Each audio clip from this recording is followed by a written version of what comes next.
The signal from the stars. The grand chamber of the Galactic Conclave hummed with tension. Hundreds of species gathered around the massive holographic display at the center, their murmurs creating a symphony of concerned voices. The emergency beacon pulsed in angry red, its signal unmistakable even to those unfamiliar with interstellar communications. The distress call originates from Outpost Epsilon 9, announced High Arbiter Xylox, his 6 appendages waving in agitation. The bulbous eyes atop his translucent body swiveled to take in the assembly. It is a small mining colony in the Cygnus Arm, primarily inhabited by Aldarians. How long has the signal been active? Asked Ambassador Thriel of the Centauri Collective, her feathered crest rising in concern. 17 Galactic Standard Hours, replied Xylox. The message repeats on all emergency channels. They report an attack by an unknown hostile force. The last transmission mentioned significant casualties. The hologram shifted to display the mining outpost, a collection of habitat domes and extraction facilities built into the surface of a mineral-rich asteroid. Several sections had been breached, their atmospheric shields flickering weakly against the void of space. Ambassador Thriel's feathers drooped. The Aldarians are a peaceful species. They have no defensive capabilities beyond basic security protocols. We must dispatch aid immediately, insisted Delegate Morsa, a reptilian diplomat from the Rigelian Alliance. High Arbiter Xylox's body pulsed with concerned colors. Our closest peacekeeping vessel is 3 days away at maximum speed. By then. The unspoken conclusion hung heavy in the chamber. By then, it would be too late for the colonists. The humans have a battle group in the neighboring sector, said a gravelly voice from the back of the chamber. Heads turned to face the speaker, Commander James Chen of Earth's Interstellar Defense Force.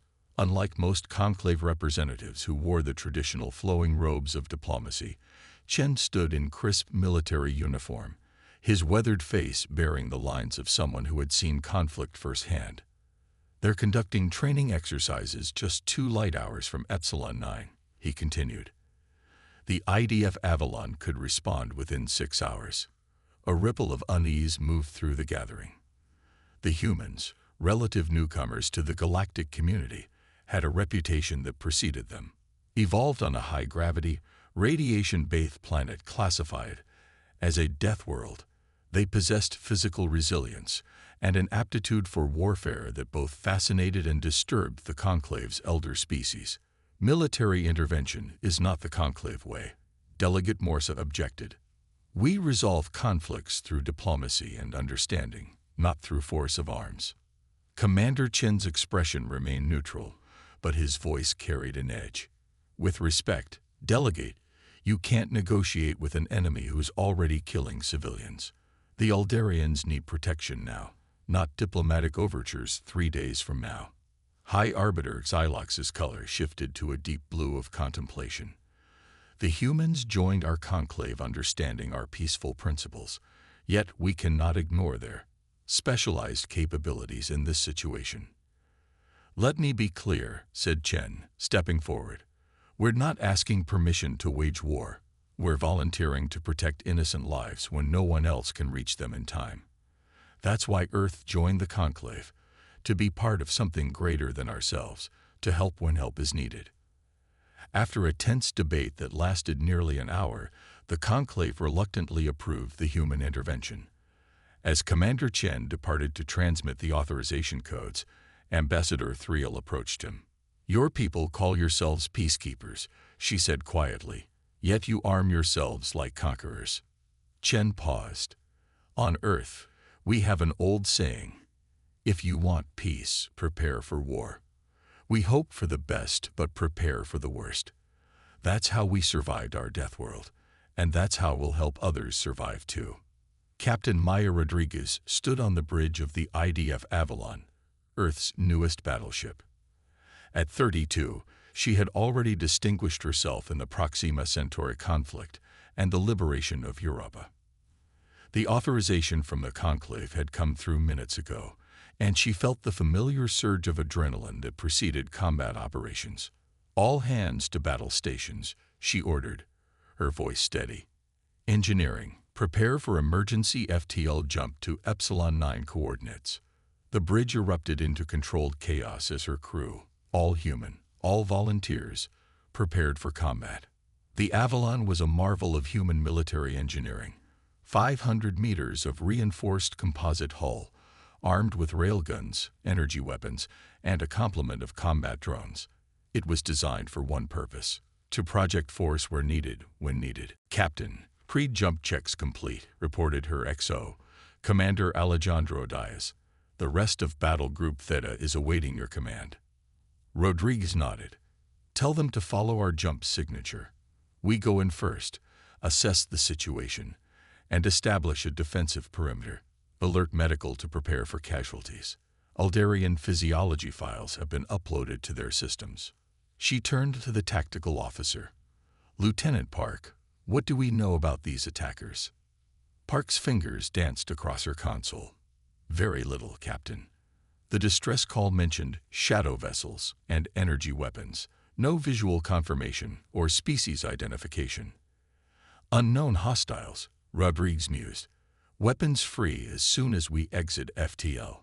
I want shields at maximum, and all sensors running full spectrum analysis. Captain, interjected Communications Officer Nazari. Incoming message from Commander Chen at Conclave headquarters. Chen's face appeared on the main view screen. Captain Rodriguez, the Conclave is monitoring this operation closely. Remember, this is a rescue mission first and foremost. Minimize casualties, even among the hostiles if possible. We're still trying to establish diplomatic relations with new species. Don't make that job harder than it needs to be. Rodriguez kept her expression neutral. Understood, Commander. We'll do what's necessary to protect the colonists. Nothing more, nothing less. Chen's eyes held hers for a moment. Good hunting, Captain. Chen out. As the view screen returned to tactical display, Rodriguez addressed her crew. You heard the commander. This is a rescue operation with potential for hostile engagement.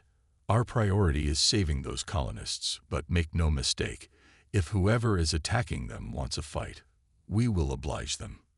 She settled into her command chair. FTL jump in 3, 2, 1. Execute. The stars stretched into lines as the Avalon tore through the fabric of space-time. Rodriguez felt the familiar lurching sensation in her stomach, a reminder that humans weren't evolved for faster-than-light travel. Like everything else about space, they had adapted to it through sheer determination and ingenuity. 6 hours later, the Avalon emerged from FTL at the edge of the Epsilon 9 system.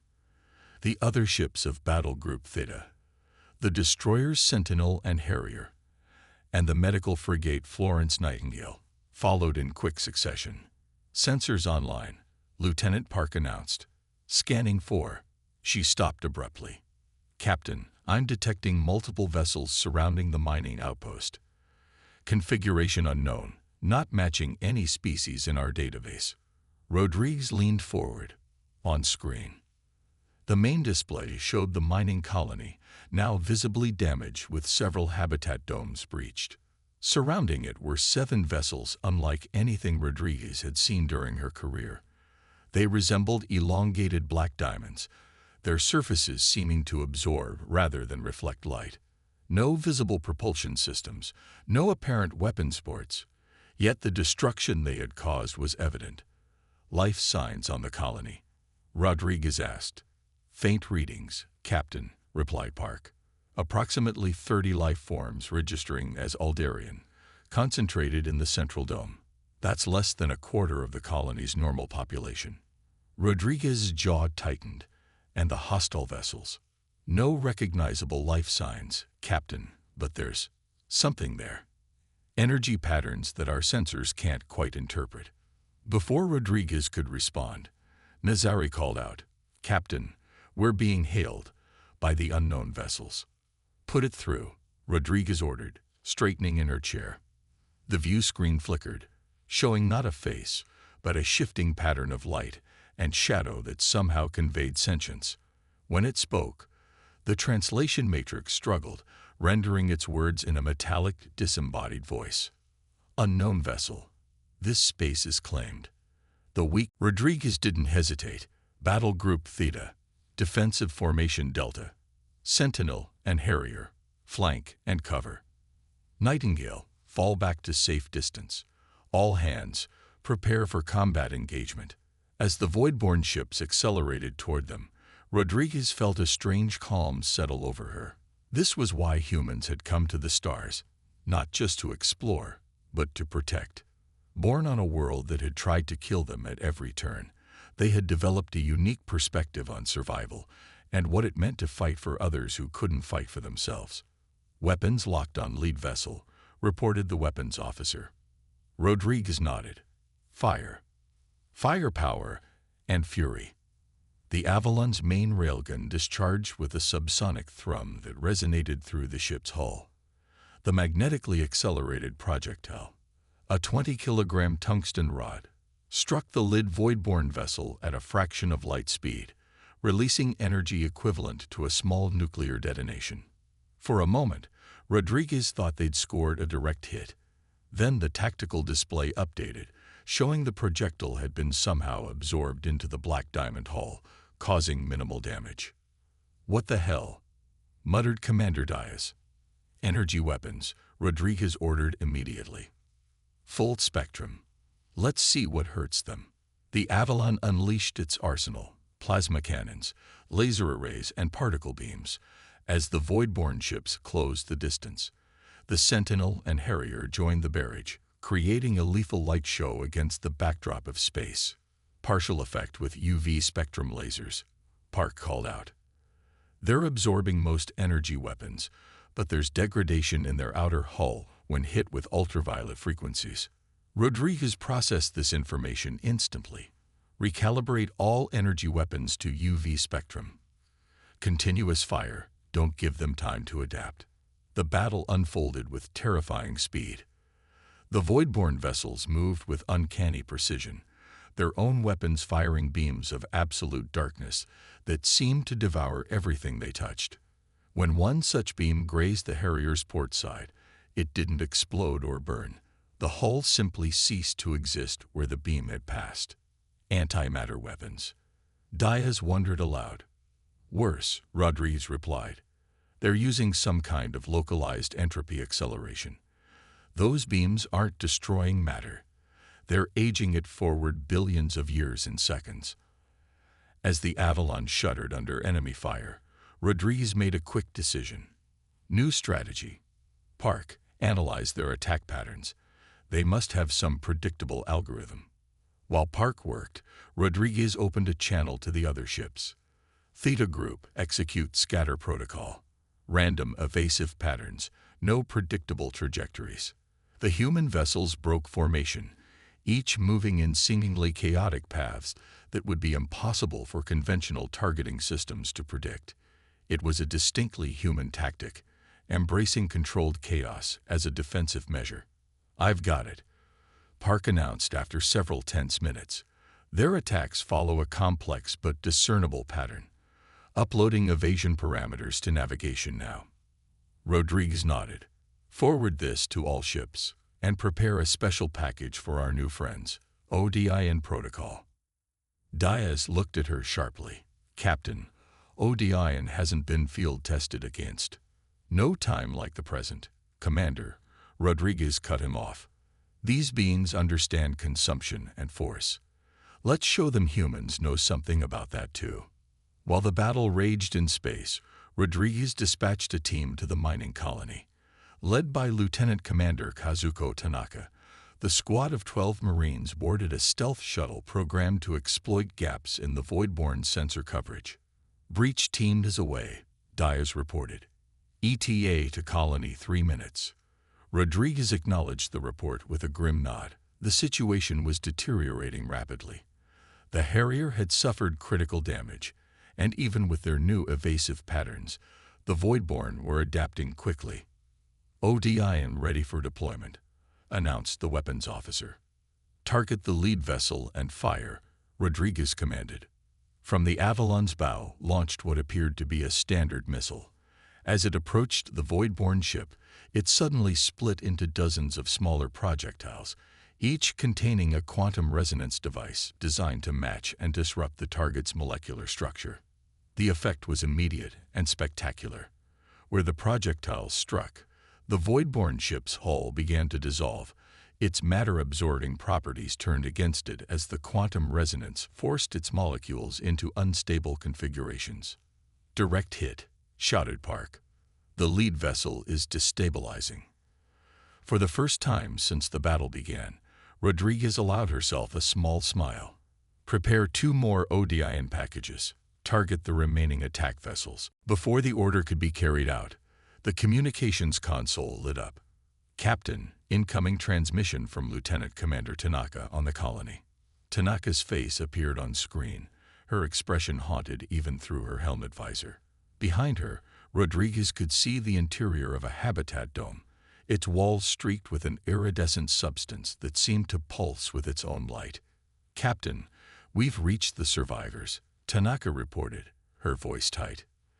28 Aldarians still alive, mostly wounded. "But sir, these Voidborn aren't just attacking the colony. They're feeding on it, converting organic matter into energy. The missing colonists," she paused, visibly composing herself, "they're being processed somehow. Consumed, just like the alien said." Rodriguez felt a cold fury building inside her. "Get those survivors to the Nightingale immediately. Then rig the colony with everything you've got. If these things want to feed, let's give them indigestion." "Understood, Captain." Tanaka out. Rodriguez turned to her tactical officer. "All ships, prepare for coordinated ODIN strike on my mark. Target all remaining Voidborn vessels simultaneously." The remaining Voidborn attack ships had pulled back, apparently reassessing their approach after witnessing their lead vessel's destruction. The 4 ships still surrounding the colony remained stationary, seemingly focused on their grim harvest.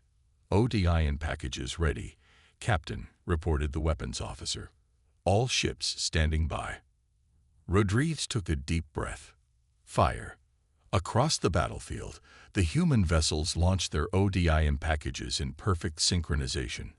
The Voidborn attempted to evade, having witnessed the fate of their comrade, but the human pilots anticipated their movements, adjusting trajectories mid-flight.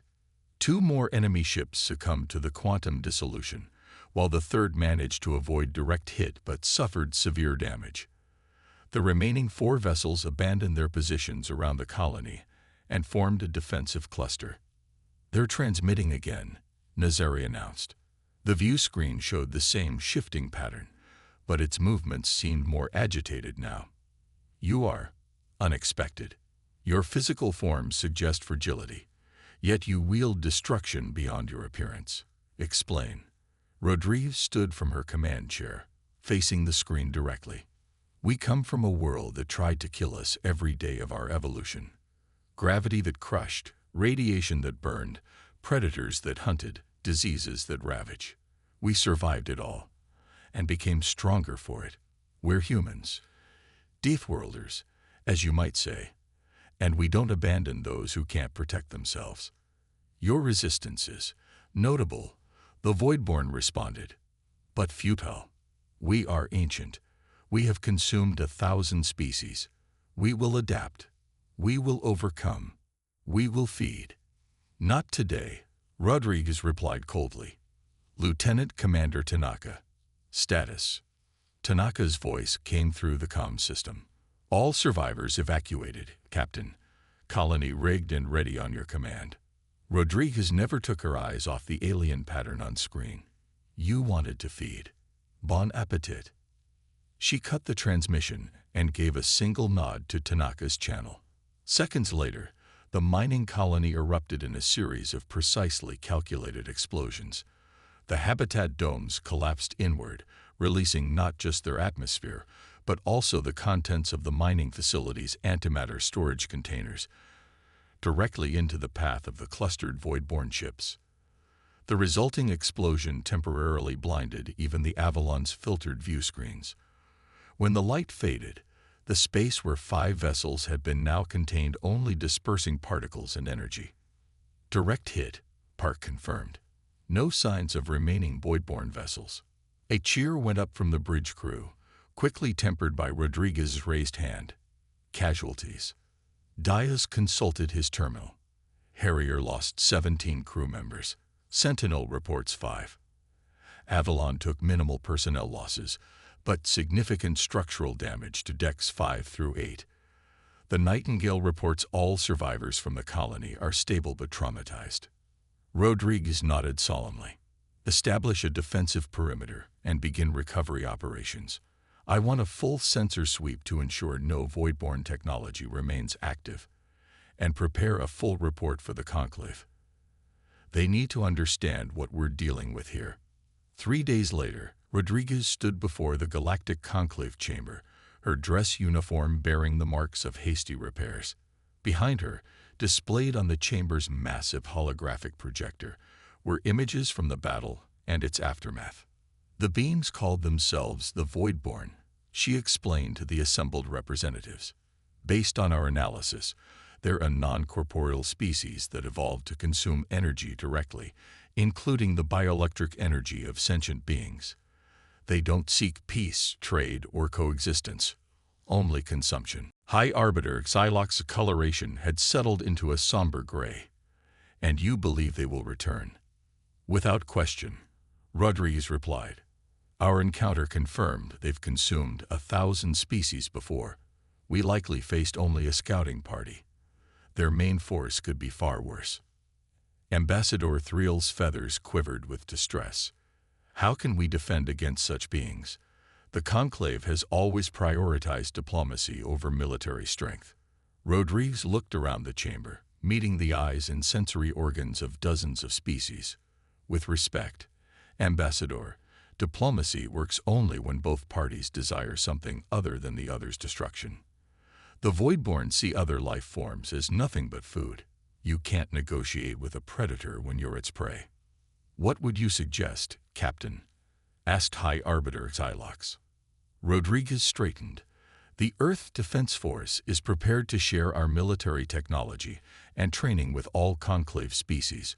We can establish defensive perimeters, early warning systems, and response protocols. Most importantly, we need to locate the Voidborn's origin point before they mount a full-scale invasion. And if diplomacy fails completely, pressed Delegate Morsa, would you have us become a military alliance rather than a peaceful conclave? I would have you survive, Rodriguez answered simply. On Earth, we have a saying. Peace is not the absence of conflict, but the ability to cope with it. The Voidborn aren't the first predatory species you'll encounter in this galaxy, and they won't be the last. Humans don't want war. We've seen enough of it on our own world, but we understand that sometimes survival requires strength and the will to use it. After hours of debate, the Conclave reached a historic decision. For the first time in its 1,000-year history, it established a unified defense force, with humans providing the core expertise and technology. Training centers were established on multiple worlds, and early warning beacons were deployed throughout Conclave space. 6 months later, when the Voidborn returned with a fleet 10 times larger than before, they found not helpless prey but a prepared and unified response. The battle was fierce and casualties high, but the Conclave prevailed, driving the energy-consuming entities back to the dark between galaxies from which they had emerged. In the aftermath, a monument was erected on the reconstructed Epsilon 9 colony. It depicted not just human soldiers but representatives of all Conclave species standing united. At its base, inscribed in dozens of languages, were words attributed to Captain Maya Rodriguez. We came from a world that taught us strength. We found a galaxy that taught us peace. Together, we've learned that sometimes protecting peace requires the strength to fight for it. And throughout Conclave space, when danger threatened and hope seemed lost, the call would go out, not in fear, but in determination. Send for the Deathworlders.